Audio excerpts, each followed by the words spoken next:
we are reaching for the stars, but we're making this too hard, and I wonder where you are. Mysterious,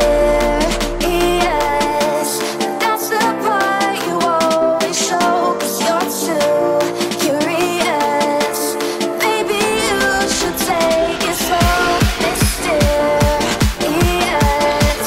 that's the part you always show, 'cause you're too curious. Maybe you should take it slow.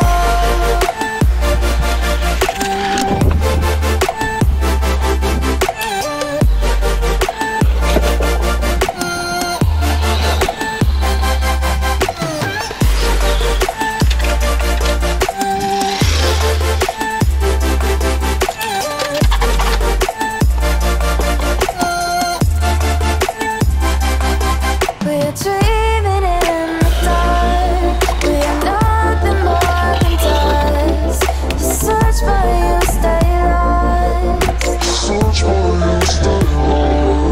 We're reaching for the stars. We're making this too hard, and I wonder where you are. Mysterious, that's the part you always show, 'cause you're too curious. Maybe you should take it slow. Mysterious, that's the part you always show, 'cause you're too curious. Maybe you should take it slow.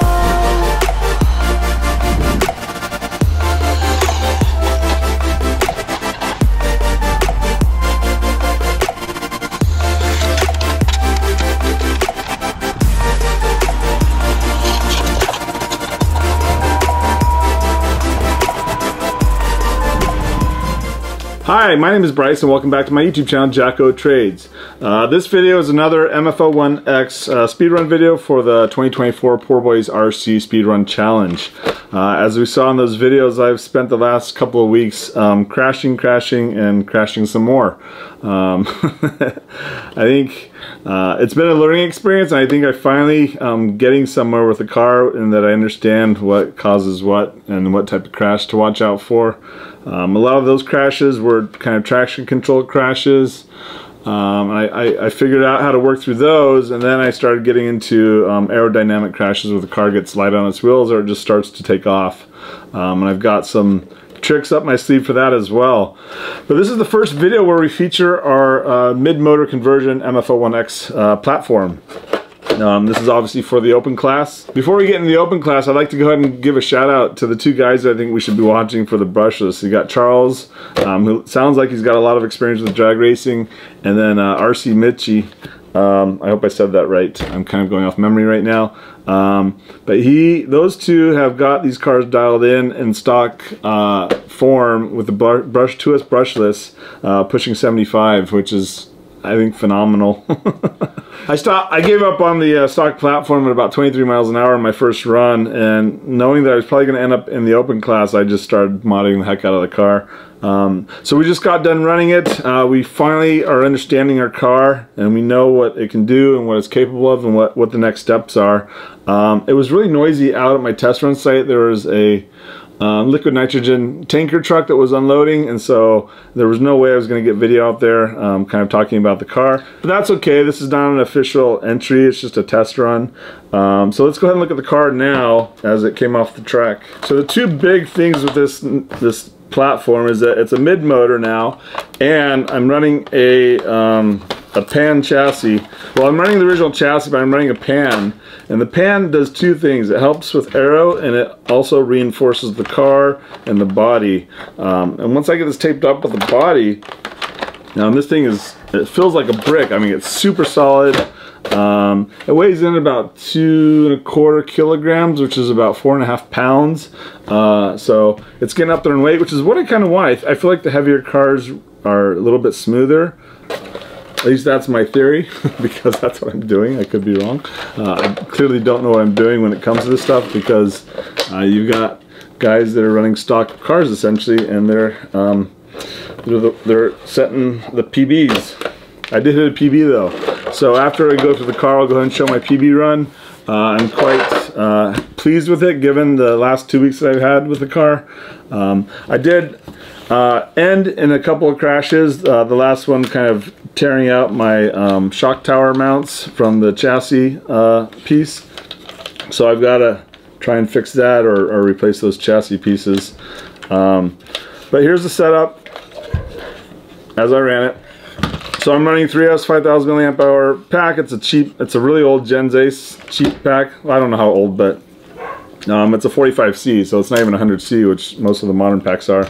So let's see here. What are the changes we made since we last saw the car? There's been quite a bit. So we've got the mid motor, where basically I took the motor and I built a custom chassis module, and I'm powering my drivetrain through the prop shaft. It helps with the front drivetrain. But the biggest thing is it gives me more option. It helps centralize the weight of the car. With the pan chassis, I can get everything low. I have very little weight on top. I'm not mounting my batteries on top. I'm not mounting my ESC on top. It gives me a little more flexibility on batteries. The battery hole in the chassis doesn't allow for much. There are some 3S packs you can find that'll fit in there, but otherwise you're kind of stuck. But the gearing, it's the gearing. I can get much taller gearing by putting the motor in a mid position.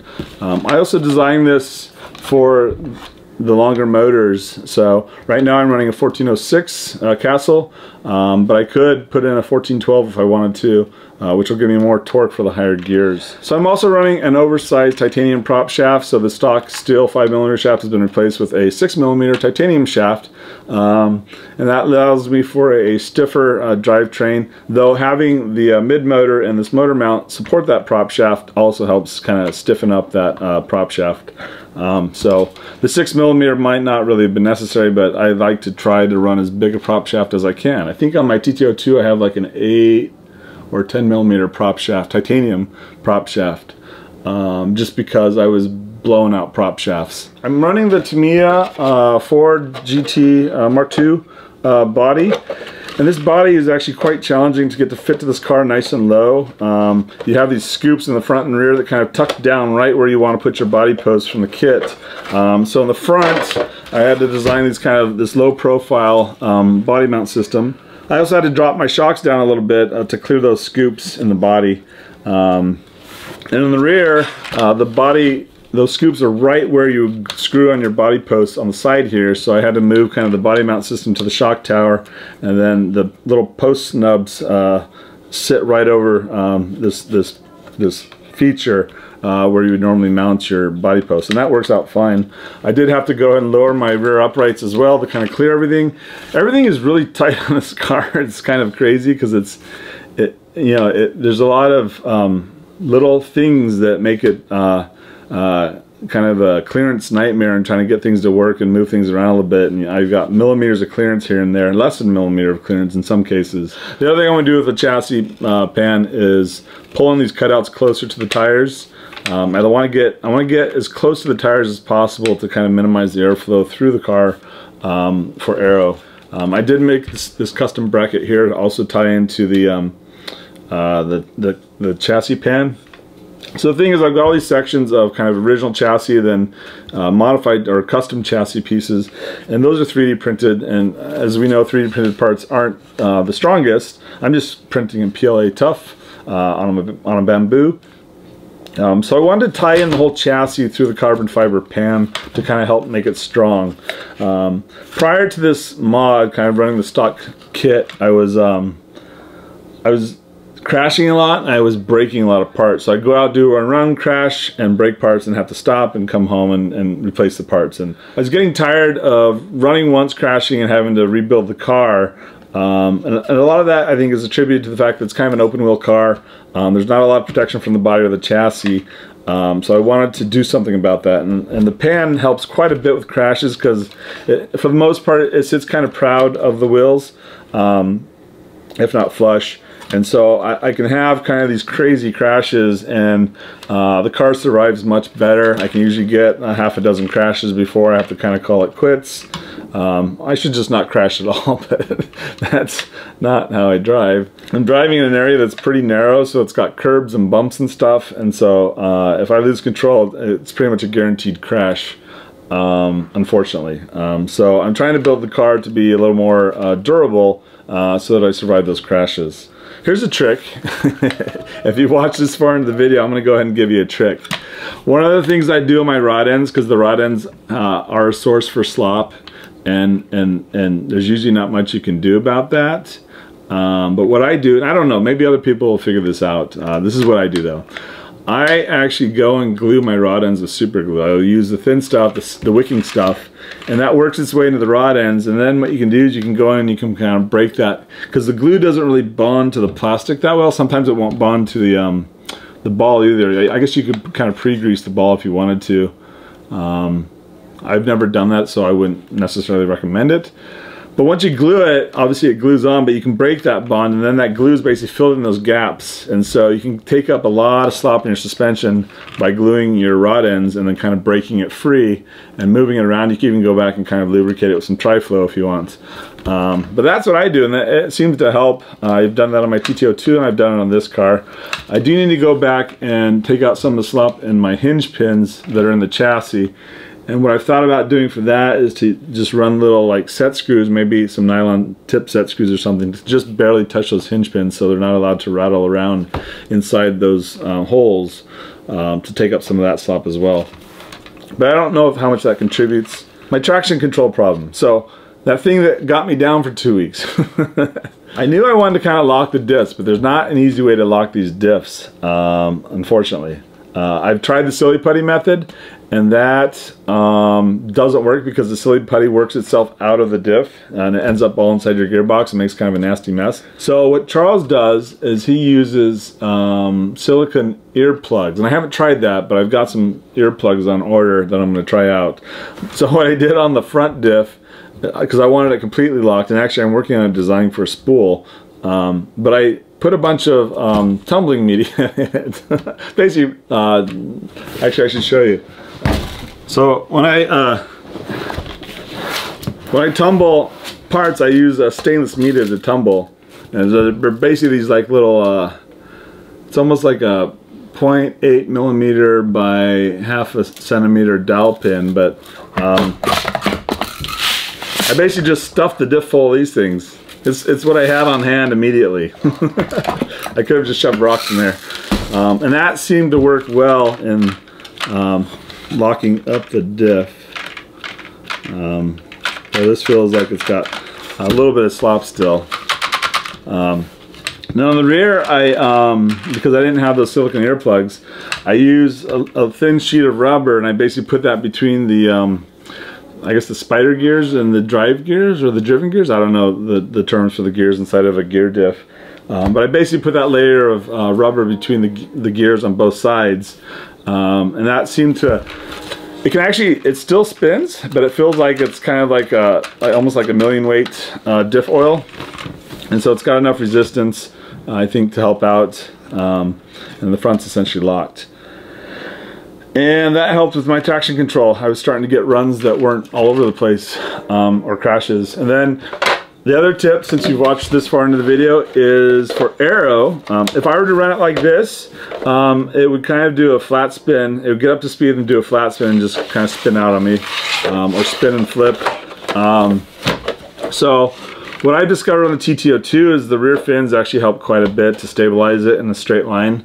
And I had fins on here. They were glued, I just glued them on, and they worked to get my PB run in, and then I crashed in that run actually, and I lost them.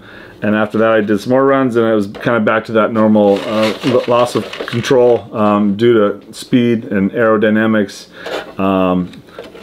So those fins, I'm a die-hard fan of putting fins on your car to make it go straight. They do work.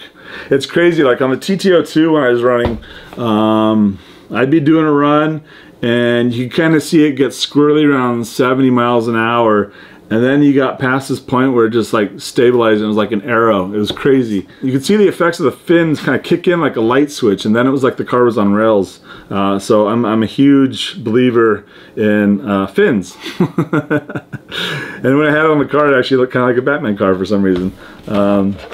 I also cut out the back, try to help airflow so it doesn't parachute. That's about it. I'm gonna go ahead and kick it over to the PB run. I'm not gonna tell you how fast it was. I'll let you watch it and find out, but it is considerable for me. I saw a good improvement, especially at these speeds. Every little bit counts. Enough of me yammering. Thanks for tuning in and watching. Take care. Bye.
Well, that's a new record.